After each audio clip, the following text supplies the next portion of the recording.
Hi, I'm Hannah from the Police Digital Security Centre, and today I am going to talk about what to include in your incident response plan. Just a breakdown of who we are for those of you who do not know.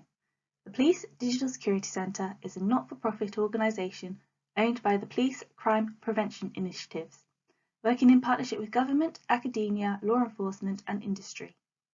Our aim is to help businesses reduce their risk to cybercrime and fraud by changing the notion that cybersecurity has to be complicated. Many cyber threats can be avoided by taking a few simple steps that are cost-effective solutions and even free. You can even use these skills at home. We can all play our part in keeping our working environment safe. All of our advice is in line with the government's National Cybersecurity Centre.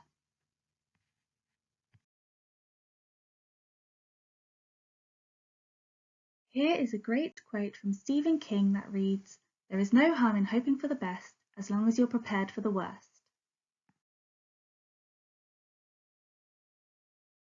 And this is where an incident response plan comes in. It encourages you to look ahead to future possible threats your business can face so you can efficiently utilise your resources and strengthen your defences. Cybercriminals act fast and cyber attacks can rapidly advance, so you need to also act quickly in response. An incident response plan helps you make informed, timely decisions so you can stay organised and in control during a pressured situation, therefore recovering quickly from an incident and allowing you to get back to business as usual.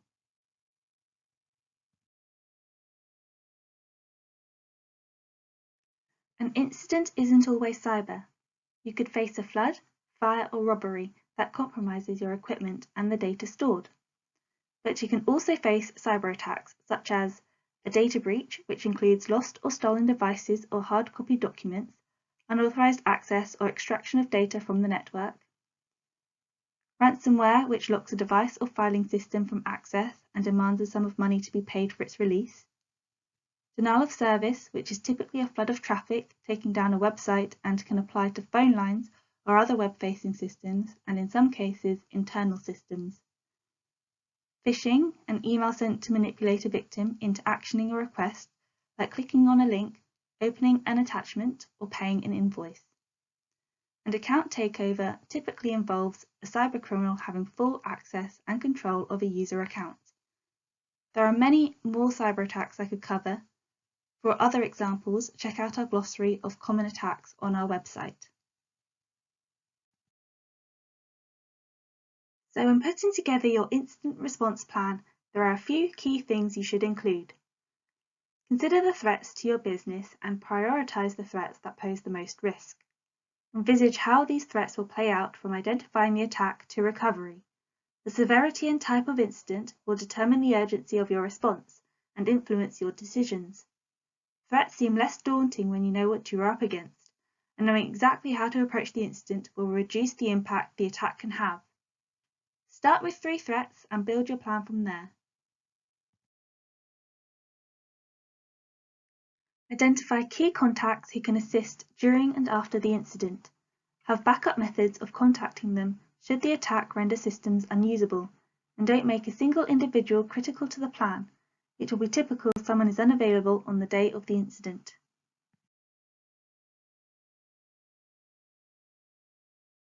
Consider the incidents when you will contact the Information Commissioner's Office and have their details to hand.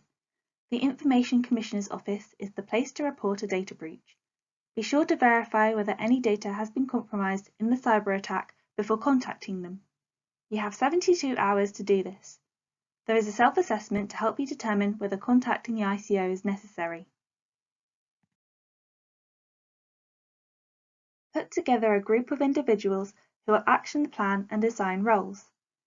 Everyone knowing their roles and what is expected of them will prevent overcomplicating the situation, and everyone can remain organised and proactive. Consider the circumstances when you will contact your contact list and management teams. When will you inform your staff, customers and supply chain? Clear messaging is essential to prevent unnecessary panic and miscommunication. You need to time these exchanges well so that they come from you and not misinterpreted in the media. Once a data breach has been identified, people do need to be informed, and know what has been compromised so they can take appropriate action to protect their assets and not fall for subsequent fraud. Cybercriminals can use data to send phishing emails to the customers, suppliers, and staff of the affected organization and scam them for information and money.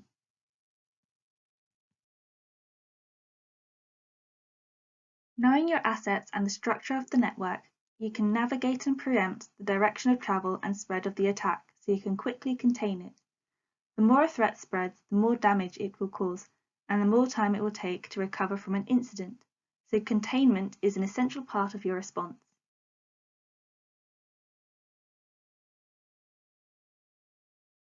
You may feel it necessary to take legal action, and if so, you will want to know in advance so you can document notes.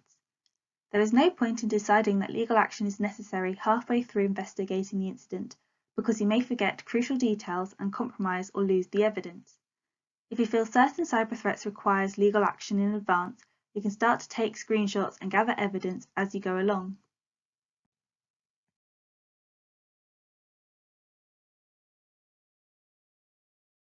Cybercriminals catch us off guard to have the biggest impact, usually when it's the end of the week, maybe before Christmas when limited resources are available, perhaps when there is a big product launch. Whatever it may be, it's best to be prepared for when your business is most at risk. There is no one-plan-fits-all scenario, but being aware of your options in advance will help you and your team to make informed decisions under pressure.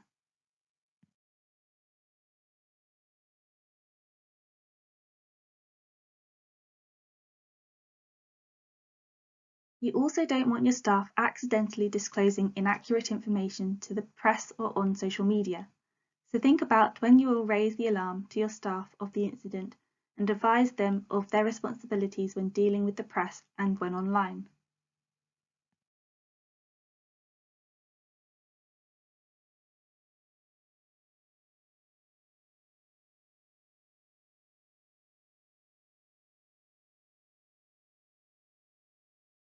The incident response process. 1. Analyze.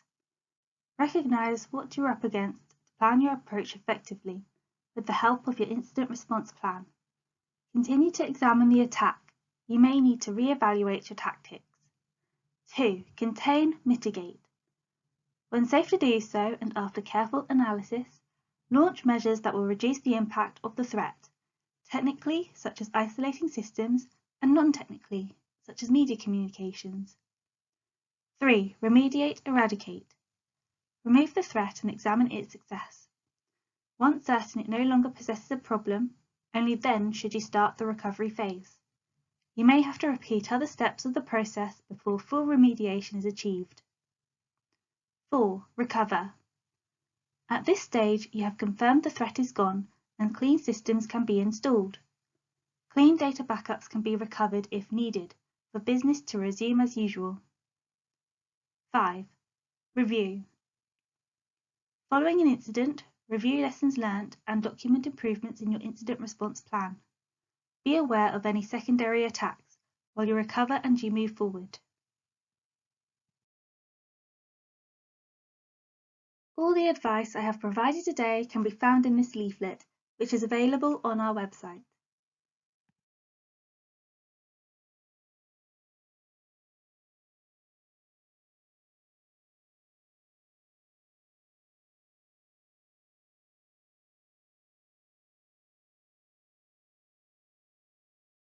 NCSC advice when recovering a hacked account.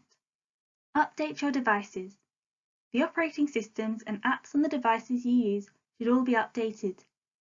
These updates will install the latest security fixes.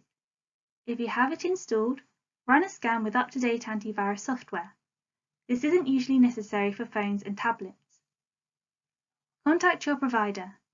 If you can't access your account, go to the account provider homepage and find a link to the help or support pages. These will detail the account recovery process. If you can't find what you need on the service's website, try a search engine like Google or Bing. For example, Facebook account hacked. Follow links to the service's own advice.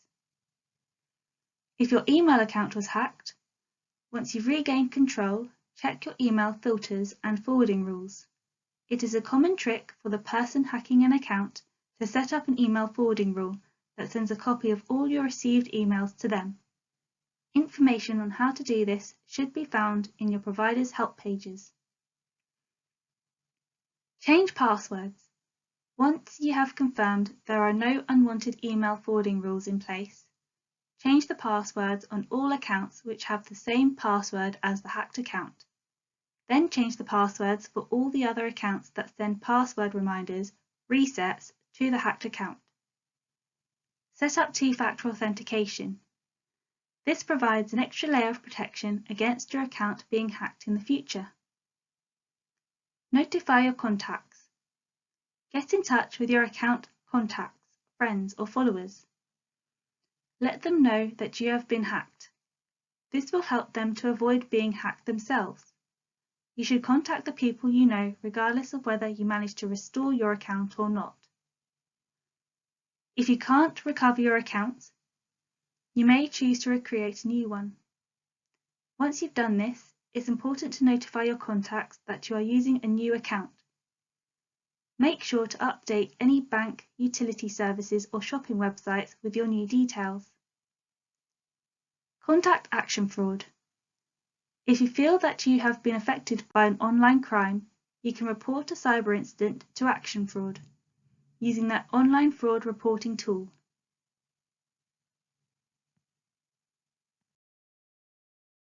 Prevention is better than falling victim to cybercrime.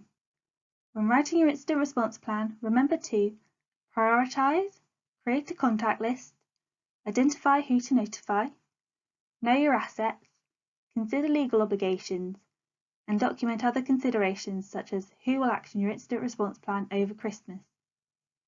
Remember to review your incident response plan regularly so you know it will be fit for purpose. If you are infected with ransomware, use No More Ransom, which provides keys to unlock the ransomware without you needing to pay the fee. Report a data breach to the Information Commissioner's Office.